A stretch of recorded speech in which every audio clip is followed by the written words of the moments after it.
ever struggle when it comes time to select fabrics for a new quilt or another new project? Now, Brana here, she's not struggling at all. She's cozy with her quilt. But most of us quilt makers at one time or another have struggled. And the culprit, quite often, is wonder fabric. Today, we're going to talk about 4 ways to spot wonder fabric, 4 ways to say farewell to wonder fabric, and tips for making more quilts that you will love. Now, there's no wrong way to pick fabric for a quilt. As long as you're happy with the results, you did it right. There's no inherently bad quilting fabric. I love all these fabrics. I bought them and I do intend to use them, just maybe not together. The tips and strategies we're going to talk about today can help you find more joy in your quilt making. And on a side note, if you don't already have a fabric stash or collection, these tips can help you start one that will work for you. Now, just so we're all on the same page, I'm not advocating conspicuous consumption, irresponsible spending, or hoarding of resources. Most of us are on a budget, and we need to shop with intentionality and purpose. We need to have a plan. So here's 4 ways a stash or personal collection of quilting fabric can be super useful. 1, you can save money by taking advantage of sales and special offers. Sometimes you can even find top quality fabric at up to 50% off. 2, you can buy specific fabrics, colors, or the latest prints from your favorite designers while they are available. Many designer fabrics have a limited print run. So if you don't buy them when you see them, you may not be able to get them. And 3, you can start sewing or quilting when the time and inspiration coincide. No waiting for the fabric store to open, and no waiting for the mailman to deliver a package. 4, you can develop your own personal or signature style as a quilt maker. And you don't have to force this. This is something that will happen naturally if you fill your fabric collection with fabrics that you really love. Now, how can wonder fabric reign on this happy parade? Let's think about it from a different angle. Let's imagine for a few minutes that we're casting directors for a new movie So let's think about it. Is it going to be a historical drama? Maybe a romance? A Western? Maybe a space opera? All of these shows would have a very different vibe. So as we're thinking about all these details. What kind of vibe do we want the show to have, and how can we support that vibe? How can we create that vibe? Before we even start auditioning people, we're thinking, what kind of stars are we looking for? Who are we looking for? And how many supporting actors do we need? Is it a large ensemble show? What about background characters to fill out the scenes without stealing focus from our stars? These are the same questions to ask when choosing fabrics for a quilt. So where does wonder fabric come into it? Imagine that everything is going along smoothly. Everyone's here. They've gone through the audition process. Now we're doing camera tests with full costumes. Everything is beautiful. We want to make sure everything looks good. Want to make sure everybody's got the right on-screen chemistry, that the scene flows smoothly. Everything's great. All of a sudden, bang! And rushes in this clown with crazy hair and crazy clothes and this maniacal red grin. We're just staring at each other.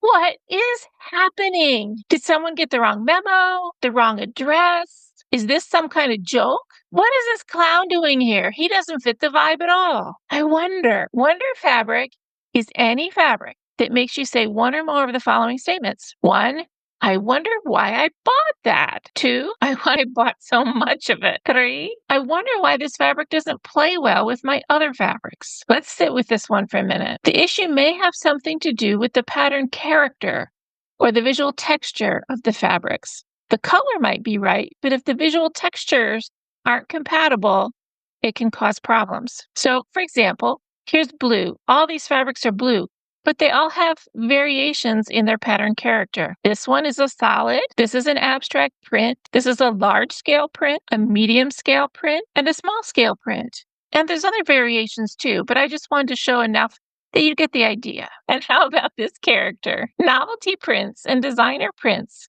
can be a really fun way to introduce different images into our fabric collection. Now, you don't need to get matchy-matchy for pattern character, but it is helpful if all the fabrics have the same vibe and belong in the same show, to go back to our analogy. I often use pattern character to help create cohesiveness in my fabric pulls for my quilts. Here's an example. This is one of my Easy Pieces quilts.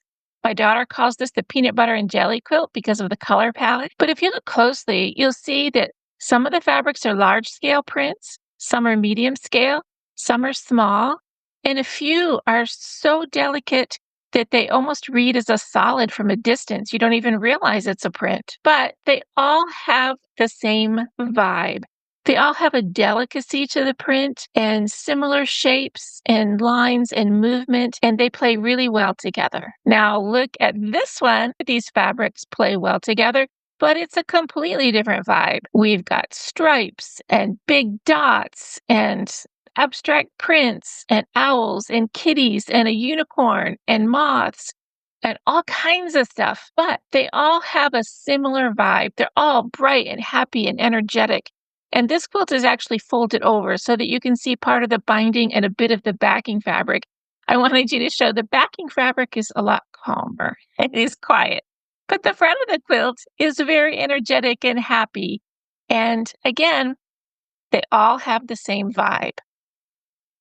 Now, before we get to number 4 of our wonder statements, which for some of you might be the most important, I need to do the YouTube thing. I'll be quick. If you find this video helpful or interesting, would you please consider giving it a thumbs up or subscribing, maybe even sharing? That's it. Thank you. Now back to number 4. I wonder why I hang on to this. It's just taking up space and making me feel bad. Have you ever felt like that? Let's brainstorm some solutions. Number 1, you can add a supporting cast that will play nicely with it. Even our dino needs support. And you can see I've given him some co-stars that have that similar feel to them, but I've also given them quite a few supporting actors and background fabrics that will allow the main prints to shine and kind of calm the whole thing down a little bit. Here's an example of an ensemble cast. Here's another ensemble cast. This one again with a different vibe. This one has more of a woodsy romantic feel. Number 2, you can cut the fabric up small and use it in a scrap quilt or other sewing project. Many fabrics with very different pattern character, when you cut them up small, you lose the print itself and you just see a little bit of texture and color.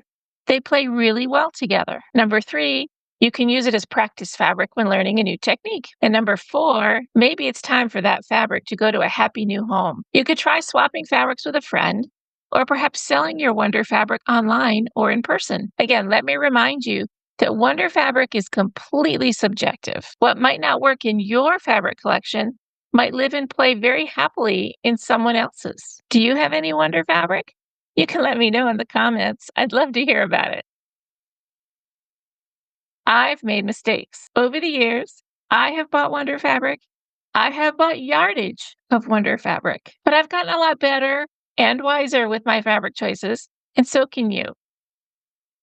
I often think about fabric selection like planning a party. I want the people at my party to be similar enough that everybody's comfortable, but I also want them to be different enough from each other that it's an interesting party, that they'll have something fun to talk about. I like to consider pattern character and make sure my star fabrics have a supporting cast when I'm shopping for fabric.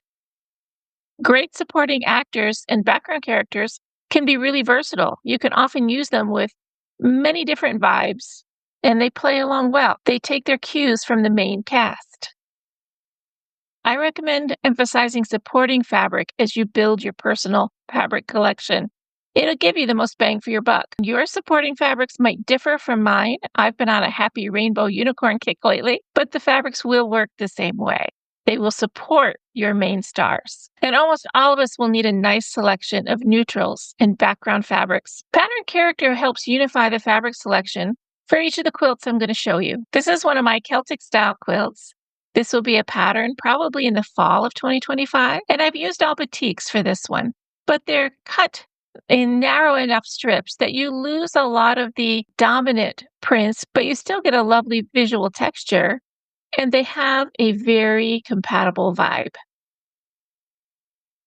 Here's my fabric selection for my Meadowland quilt. Now there's large scale prints, medium scale prints, small scale prints, even some that are so delicately printed they read solid from a distance.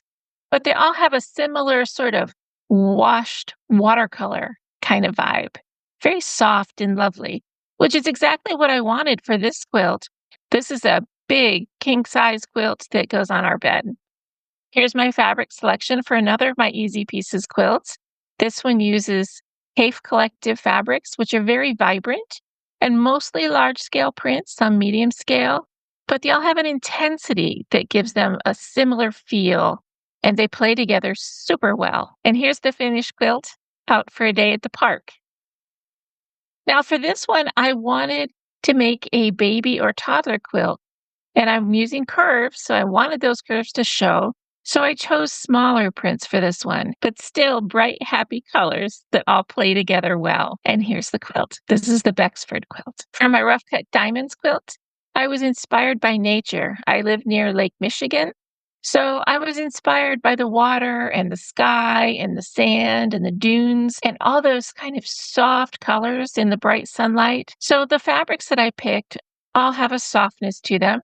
They have different kinds of prints, but they're more subtle prints. They're not high internal contrast. And here's the finished quilt at the beach. Now for this one, if you look at that center column, those fabrics are all folded, so you can't see very much of them, but they're all very dynamic, large-scale prints by the Ruby Star Society for Moda. Now, I love using prints like that, but I am careful about putting too many close together unless it's on purpose, because it can be chaotic. So I've calmed them down with these small scale prints next to them. And this is what the Two Hearts quilts go like. Finally, here's the art gallery fabrics I picked for my Harvest Star quilt. They all have a vintage, but still modern, traditional kind of feel. And it ranges from a large scale prints down to small scale and a little bit of everything in between. But they all have kind of a similar undertones. They all have that similar feel. And here's my finished quilt in the park across the street. Working in these varied styles and palettes, you might expect that I could make anything work. And you have a point, but there's a significant difference between making do and creating joy. I want to create joy, and I hope these tips will help you find more joy in your quilt making too. This channel is all about tips and techniques, reviews, recommendations, and sharing our journeys in quilt making. If you're interested in any of that, please consider hitting that notification bell so that we can stay in touch. And meanwhile, you can check out my online shop and blog for PDF patterns, online classes, live and recorded, and freebies. And the links for all those goodies are in the description. I hope to see you again soon.